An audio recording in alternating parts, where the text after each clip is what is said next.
Good afternoon, and welcome to Straight Talking with Kelly, where real conversations happen.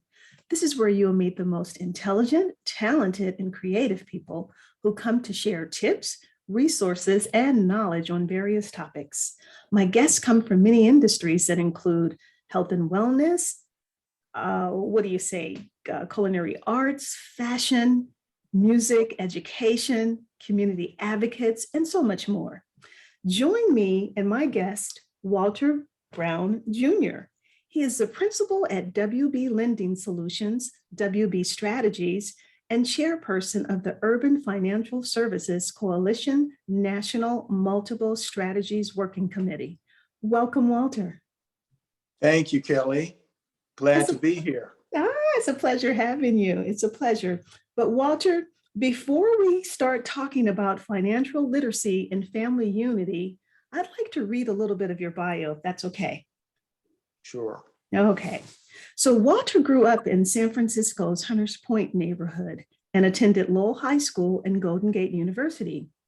He is the principal at WB Lending Solutions, WB Strategies, where they deliver holistic counseling service to create strategic and profitable improvements to your financial picture. Walter has lectured at various institutions, including the California Legislative Black Caucus, U.S. Congress and the White House. He also writes articles on financial subject matters for CNBC News, the East Bay Times, San Jose Mercury News, and other. He likes to spend his time as a devoted community service volunteer, reading, swimming, hiking, and spending time with them lovely grandchildren. Yeah. Did I get that right? You got it right. All right. All right.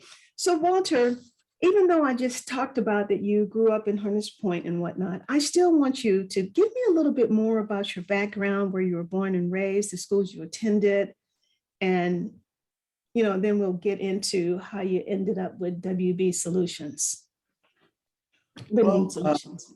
Okay. I grew up in the projects in Hunters Point in San Francisco. My dad and mom raised me and my sibling sister. I was very thankful to have a family and friends in the community. I had a paper route. One of my first jobs was working for Dr. Carlton Goodlett, the historic Black American in San Francisco, selling the Sun Reporter newspaper on 3rd Street. Beautiful. And sold out of Cummins grocery store on Revere, a Black-owned business that gave me the opportunity to start working at age 12, 13. Developed a route, got my little lunch money doing that. Attended Sir Francis Drake Elementary School, and this Black kid didn't know that Sir Francis Drake was actually, he's a slave trader. He that was part of his stock and trade at the time, but we didn't know that. I attended Pelton Junior High, went on to Lowell High School, went into the world of work, went to Golden Gate University later, started a family young, and worked off of 3rd Street, learning, reading and writing programs. It was stunning to me how many people in the Hunters Point Bayview community didn't know how to read, and how they kind of skated by. Just really a stunning and kind of a scary thought for me as I looked at how they had to navigate and figure things out. So reading, teaching reading was one of my first volunteer activities back in 1971, 1972 in the Bayview. Now, you know what? That's amazing that we didn't cross paths doing that, but I was a little bit later. I used to do programs for the San Francisco Library, and especially Project Read, where I did self-esteem classes for adult, that could not read. And you're right. It was amazing how, this one guy, I said, well, how did you make it through? And he says, oh, I would have friends, tell me what stuff was. They find ways to make it happen. But thank goodness for the Project Read program. But one of the things that I found upsetting about the library's program, they didn't have one for youth, for teenagers. Wow. There's no Project Read for teenagers. It was only for adults. And I'm thinking, we got kids going through school that can't read. But anyway, so you saying that just made me think about the time when I actually used to do programs for Project Read. Absolutely. Yeah.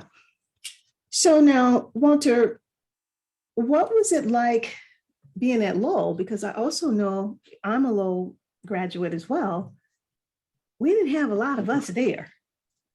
You know, Lowell was for me when I left Pelton Junior High. The mantra was go to Woodrow Wilson or go to Mission, because if you go to Lowell, you're going to have trouble there. You know, there's racial problems and so forth. Yeah. And I didn't necessarily find that to be the case, probably because I was into sports. So I was kind of an athlete that kind of transcended a lot of different things.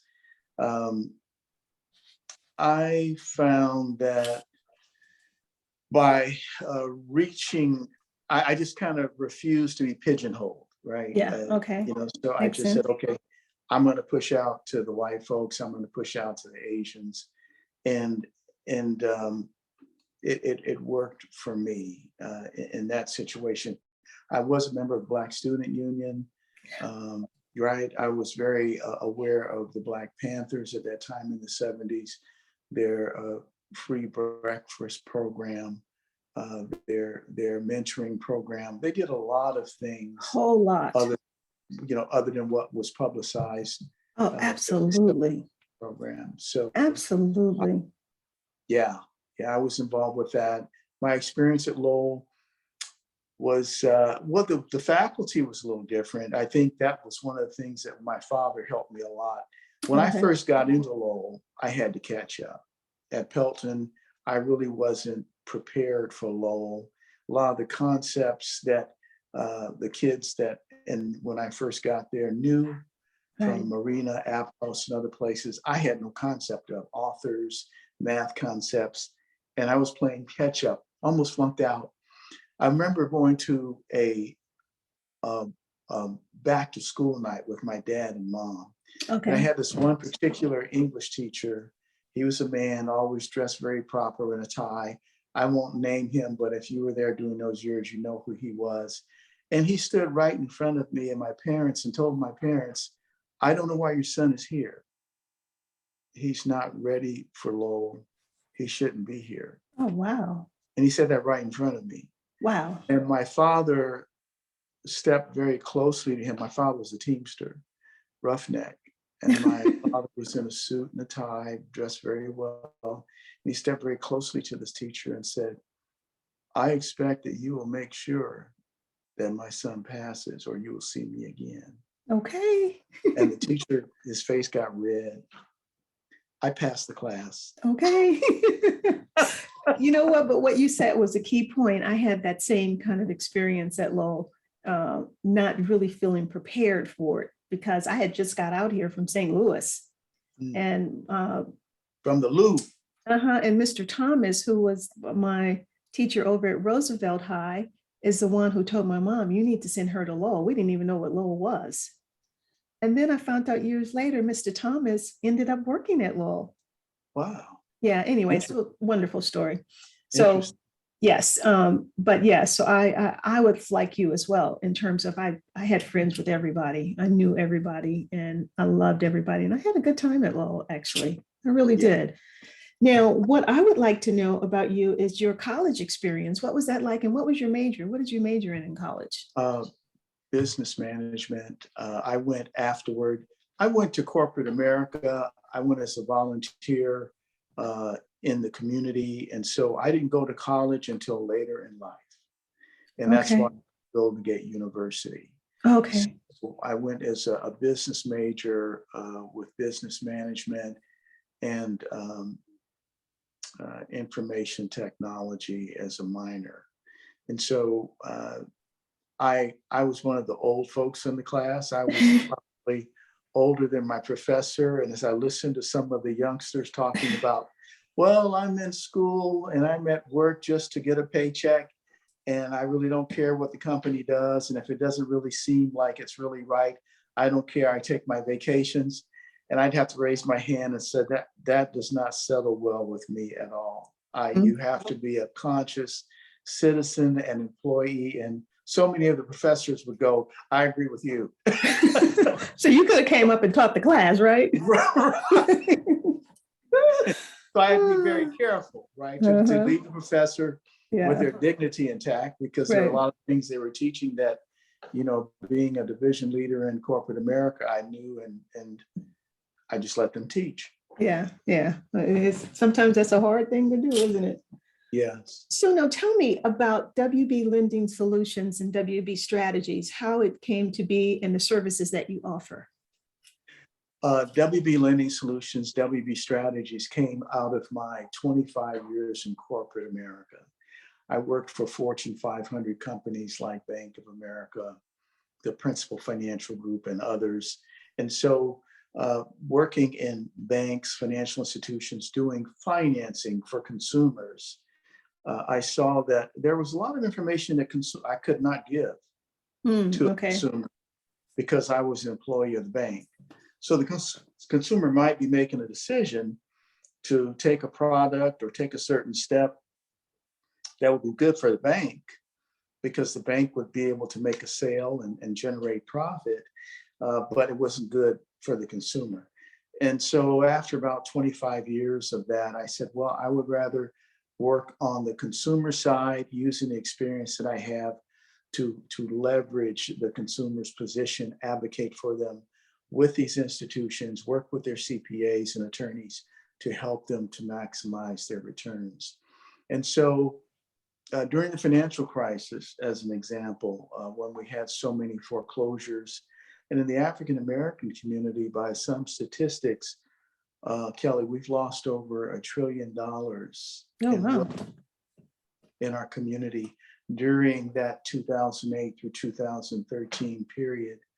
And organizations like BlackRock and Goldman Sachs, as you recall, came in and bought houses by the hundreds. And so they took that wealth, and here in the Bay Area, houses in San Francisco that sold for $300,000 during that time, they're worth over $1.5 million now, and they're being held by these equity funds. And so excuse me, I didn't mean to cut you off, but this is when they start, you know, giving loans to people, and then all of a sudden the people weren't able to pay them and they were able to take their homes? Correct. And Wow. so you recall, we had the financial crisis. The banks like Bank of America, Citibank, US Bank, they almost went out of business, and taxpayer money was used to bail them out. Wow. Well, folks like Dianne Feinstein and Barbara Lee, elected officials, they would not have authorized that money to be released had there not been something in it for the consumer, because it was corporate welfare. So the agreement was, and I actually worked and helped writing that legislation back in 2009, that $700 billion package with the Urban Financial Services Coalition as a community advocate. And I saw that really that legislation was really misdirected by the financial institution lobbyists. And so folks got foreclosed on that should not have been foreclosed on. Wow. And so I was able to use the experience that I had to stop a number of foreclosures, force banks and mortgage companies to reverse foreclosures that they had executed unlawfully, and did work with the Urban Financial Services Coalition across the country from coast to coast, and letting people know, you might recall that, like here in the Bay Area and across the country, there are great organizations like NACA and various HUD-approved counselors that talk to homeowners to help them to negotiate with lenders to try to work things out. Well, don't forget, Bank of America had to work things out because they were almost out of business. So when it was time for the homeowner to do it, the Urban Financial Services Coalition, and shout out to the national president, Ms. Ola Truelove, out of Kansas City, Missouri, not far from St. Louis. Okay. That's where our national president is. Okay. We formed a group called the Mortgage Crisis Task Force. And we actually consulted with homeowners who didn't know their rights and they were able to stop the banks from taking their properties. But Wow. over $1 trillion in our community, we lost. And so when you look at that and you look at all the cumulative things that we've experienced as a Black community, from slavery, the crack conspiracy, and all the other things that we've experienced, The working. murders, don't leave out the murders, police brutality and whatnot. Right. That's just heartbreaking. So if I was a customer, what would some of the services I could get from you? We would have a conversation about your story. What's your purpose in life? Okay. We start that financial literacy discussion. You own a property, you have a bank account, you have a job, you have a 401k, you have automobiles. But what's your purpose? Mhm. What do you want to do? Where are you going? Now, do you have a budget? Are you spending consciously? Since 1978, we've gotten into a social media generation where a lot of folks that are out here now who are going to lead corporate America, they're being programmed by social media, TikTok, Facebook, Instagram. I see my friend with that new Range Rover. I want one. Yeah. And I go out and finance it. The dealer says we can make the payments fit your budget, but we have to take it from 72 months to 84 months. Well, what I don't realize is that I've just doubled the amount of interest. Right. I was going to say the interest rate. Mhm. Right. So we're going to talk about good debt. We're going to talk about bad debt. We're going to talk about how long you want to work before you make working optional. We're going to talk about volunteerism. We're going to talk about where your money comes from. Does it come from employment, self-employment, being an investor, or a business owner? So it's about financial literacy. It's also about your budget, your investing, saving 10% long-term, not just spending. One of the things that's happening now, we've got this great employment picture. Now, the employment picture is great for America. You know, it's about 3%, a lot of people employed, but when you go to the Black community, it's over 6% unemployment. Mhm. So again, when you look at the Black community, when you look at the numbers, 3% unemployment, US generally, the Black community over 6% unemployment. San Francisco, Bayview, and certain target areas in the Bay Area, it's over 10% unemployment. So we've got a challenge right now. But my point is this: there's a lot of amazing Black youth who are in tech, who are doing great things in work. But as they get raises, they spend their raises. So another thing that I'm going to talk to you about is when you get your raise, don't spend that whole thing. Invest half of it, right? Let's talk about delayed gratification. You know, Oh, that's a good one.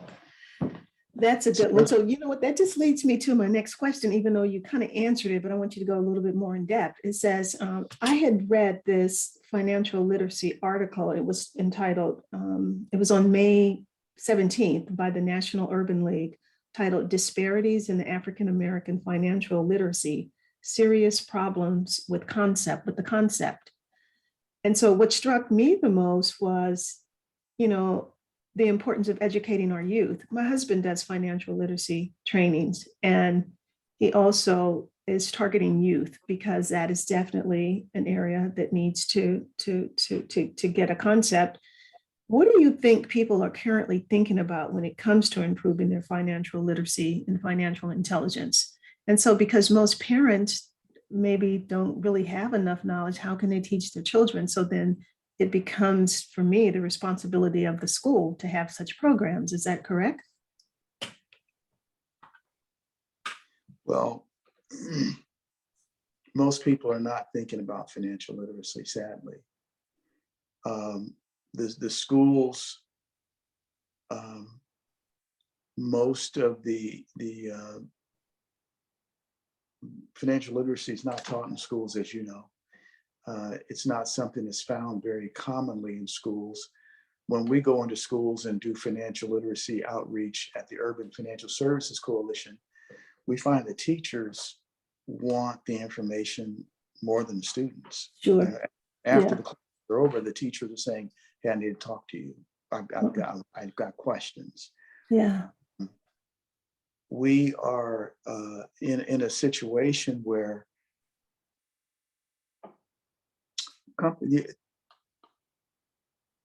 my dad came to the Bay Area in 1945. Black people had a code amongst each other, code of honor. They took care of each other. They understood the importance of saving. They understood the importance of not stealing from each other, for the most part. That code we've lost to a large extent. So when you say, what are we thinking about? We're being programmed by BET, TikTok, and other things to buy the latest bag, take the latest vacation. Summertime, people are looking at the Dominican Republic and other places, how to spend versus how to save. Mm-hmm. Some of our grandparents had the saying, some people wear their money on their back. I keep my money in the bank. Mm-hmm. And so we're not thinking about financial literacy. We're playing into the hands of corporations. We're playing into the hands of ultra wealthy investors. Remember the company store? Back in the day, St. Louis, Kansas City, there were small towns where people worked at a plant, and the plant was the life for that whole town. Plant closed, these towns died. But there was a company store where people went and they had a tab and they bought their flour and sugar and everything else. Oh yeah, absolutely. Right? And so sometimes they could not get out of debt to the company store. And then where they lived was a company-owned house. It wasn't their house. So they were pretty much sharecropping. Mm-hmm. We're being put back into that situation. You think about the Bay Area for a moment. We have some, example I think of, the Latino community has what our community had 40 years ago. They live together, they work together, they pool their resources. They can be 8 of them working at McDonald's, but if they're making $2,000 a month, if there's 8 of them, that's $16,000 a month income combined. They will work together. Our parents did that. You can think back. Yeah. We these days, again, we're that social media generation. When my kids, when they buy a house, they want 3 bedrooms, 3 baths, 2-car garage, pool if they can get it.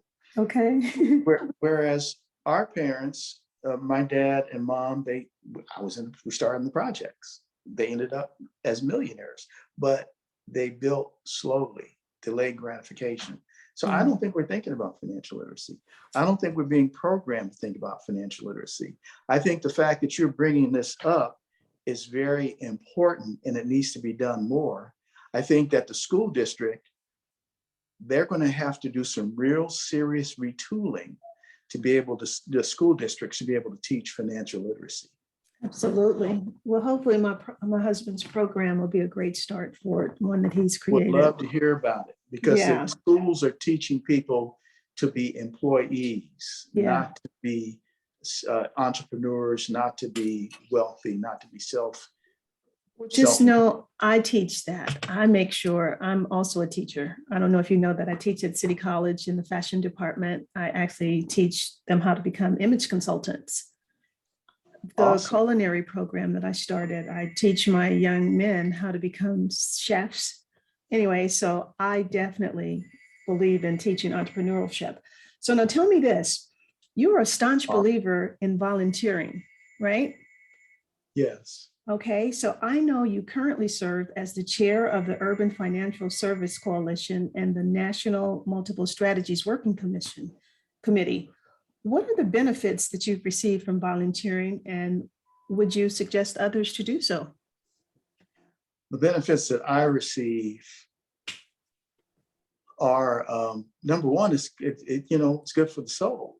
Absolutely. Right? To be able to give and help other people. I mean, that's just good for us as human social creatures, The other piece that it helps me with is it puts me in conversations that cause me to grow beyond what I would grow, beyond the limits that I would be able to move as principal of WB Lending Solutions.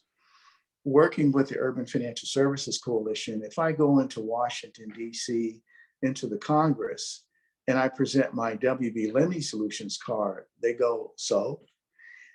If I present my Urban Financial Services Coalition card, working in financial literacy, working in helping African-American financial executives to move up the ladder, they want to know what we're thinking. They want to talk to me. So it allows me to engage with legislative aides, with members of Congress, with members of various regulatory committees, the Office of the Comptroller of the Currency, the Federal Reserve, because they want to know what we think. They want to know what's going on. Yeah. It makes me very relevant. It helps me to help community members when they come to me and say, I've got this problem. Well, you know, with your network, the network is valuable. So what you put out, you get back. I find that people who want to volunteer and work with me, when they simply want to have their name on a roster but not do any work, they're really not getting anything back. You get back what you give out. Look, when you said that, it took me back to my days. I used to be a program director with the American Heart Association. I ran their program, Heart in the Black Community. And one of the things, it was volunteer based. So I had to recruit and train volunteers. I had some phenomenal volunteers. And then I had those ones that would show up just when it was time for an event or certificates to be handed out. And this one time in particular, this lady goes, I don't see my name on the for a certificate. And I said, what's your name? And I said, that's because you haven't showed up. Bam. I said, I did tell her, I was very straightforward. I said, you're not getting one. I said, I've never seen you before. I said, but you know what? You're here, make yourself welcome, enjoy the rest of the festivities. And maybe, you know, next time around, you'll really start coming. And she did. You know, she was like, she told me, Miss Kelly, nobody's ever called me out like that. I was just like, well, you met Kelly. You met Kelly. Good. So now, Walter, now I'd like to talk now. We're going to switch segues real quick here and talk more about family and family unity, especially with Father's Day coming around. So how vital is fatherhood for you and now your grandfather? So talk to me about that. Fatherhood is very important. It's a verb. I mean, it's not a noun, it's a do. It's what you do as a man, particularly in this culture today, with what popular media shows about African-American men not being there, being gone. I mean, that's what's portrayed. You know, I value it. I mean, raising my children, coming home every night, being there for them every day, every night, standing in those gaps when situations happen, be it on 3rd Street or MacArthur Boulevard or wherever we were doing things. Fatherhood is important. You know, fathers, I think, I bring a level of gravitas to a family circle that can't be duplicated. You know, it's something that we've been under attack for, you know, since we were brought here on those slave ships, separated, broken up, mentally deprogrammed, our culture taken away from us, and so on. And even as recently as the 70s, you know, the Reagan-inspired COINTELPRO activity, the police brutality that you mentioned against Black and male and females. Yeah. So it's a big deal, and it's something that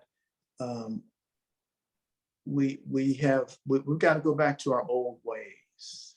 Speaking of which, I believe in this. What have you learned from your parents that you will pass down to your children? What did you learn from your parents that you pass down to your children? Finish what you start. You know, if you if I was going to do homework, I didn't do anything else till I did that homework. I mean, Okay. that was where it was, and, cause and effect. There are consequences, right? So today, we have this debate about whether there should be consequences or not, or whether things should be allowed to prolong on. I had consequences, right? Yeah. I didn't go outside. If I did something, and it didn't happen very often, but if my mother told me, I'm going to tell your dad when he gets home, that was not good for Walter, right? Okay. And that only happened twice when and you've got this whole school of thought about corporal punishment and all that. But I believe in that. My grandkids, there's only a couple of times when they ignored me, and the younger one I swatted, and that one looked at me, and the older one said, "Yeah, Papa, I whoop."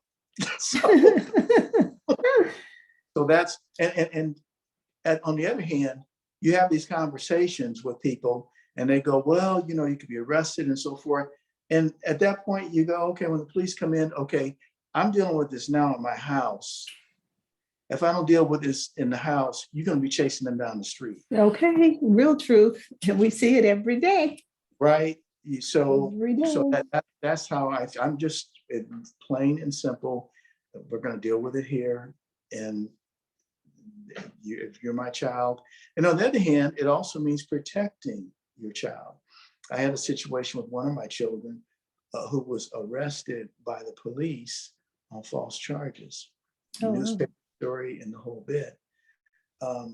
I advocated for him, but not only did I advocate for him, because when I went to court, the judge said, "I'm not going to hear from you. I know you wrote me a letter and you cannot speak." And I told the attorneys, I said, "Okay, I'm going to the California Supreme Court for malpractice. I'm going to the governor's office, and I'm going to the county board of county supervisors." They snapped to really quickly. So fathers, not just being, we've got to be aware. We've got to be knowledgeable citizens. We've got to read. We've got to be responsible. I just can't be sitting down drinking Hennessy all day. I got to be about something. okay. So now tell me this, what happy family memory will you treasure forever? See, you didn't tell me about that question.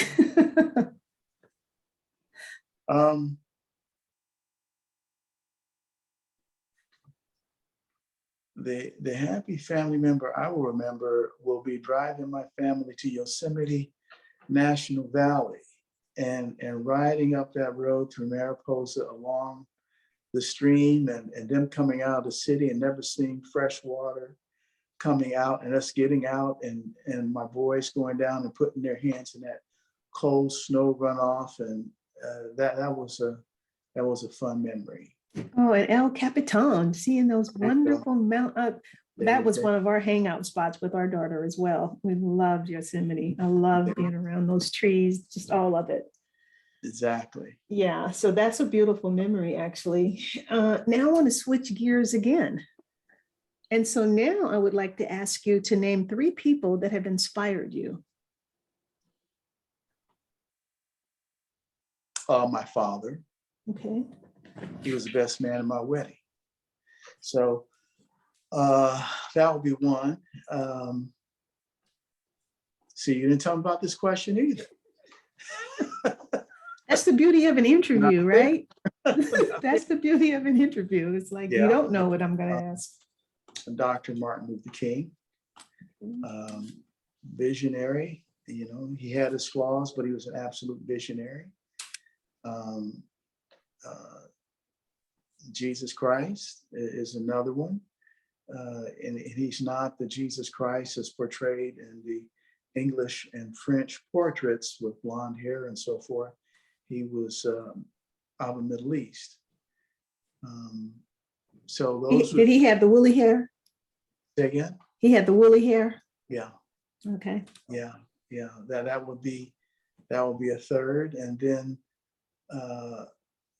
Fourth would be my uncle, another strong person in my life. They called him Uncle Buster because he would bust folks up. So I have a lot of strong men in my family. So you got your father, Dr. Martin Luther King, Jesus Christ, and Uncle Buster. I asked for three, but Uncle Buster got kind of squoze in there, and that's okay. He's got to be in there. He got to be in there. His saying was, think for yourself. Absolutely. So now, what would your 9-year-old Walter say to the grown man Walter today? What would my 9-year-old Walter say to the grown man Walter today? What would he say to you?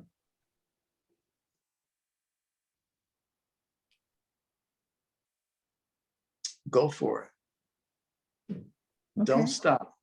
Okay. Don't stop. Mm-hmm. All right.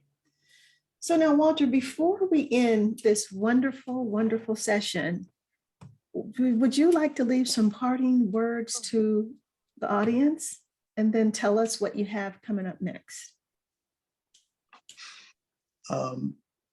Parting words would be, if I am not for myself, who will be? If I am only for myself, what kind of person am I? And if not now, when? And those are words made famous by an old Jewish rabbi, Hillel. And so those would be my parting words. Coming up next, I'm going to be working with the Urban Financial Services Coalition on our annual Economic Strategic Summit. It'll be the 15th one that we've done. With COVID, things kind of got broken up, but this economic summit is a nexus. We bring together people from the community. We bring together leaders in politics and financial services. We bring together investors to share ideas, to make new friends, to find employees, to find business partners, give entry-level people a chance to meet, to get past that internet portal where you have to apply for a job, to meet the decision makers, and to talk about what's coming up in the next 12 months in the Bay Area and nationally. Okay. And so will it be your summit, where will it take place? Typically, we do it on California Street in San Francisco. This one will probably be, with COVID, we'll probably do it Zoom. We've had folks in New York and Los Angeles request to be part of it. And so we're looking at taking it national. Now, this is something that I started along with one of my mentors, Ms. Demita Barbie out of San Francisco, Mr. Robert Schaffner, who was founder of the San Francisco chapter of the Urban Financial Services Coalition. He's also an Omega. And Mr. Stephen Moore, who was the first vice president with Co-America Bank, along with your boy, Otis Watson. Okay. Oh, that'd be, you know, I got to interview him now. There's no way I'm not going to be able to interview him. And I'm looking forward to it, actually. He was on my list. He just doesn't know it. I'll hold him for him while you work him over. Oh yeah, no, it's going to be wonderful because he and I have a really, really rich history in terms of how he actually helped me. So that'll be a pleasure to be able to hear him speak. Now, I would actually like to thank you for being a guest. Okay, I'm trying to get back to us. Well, before you thank me, let me commend you on creating this platform. Okay, I've seen the folks you've interviewed. I've seen the things you've talked about.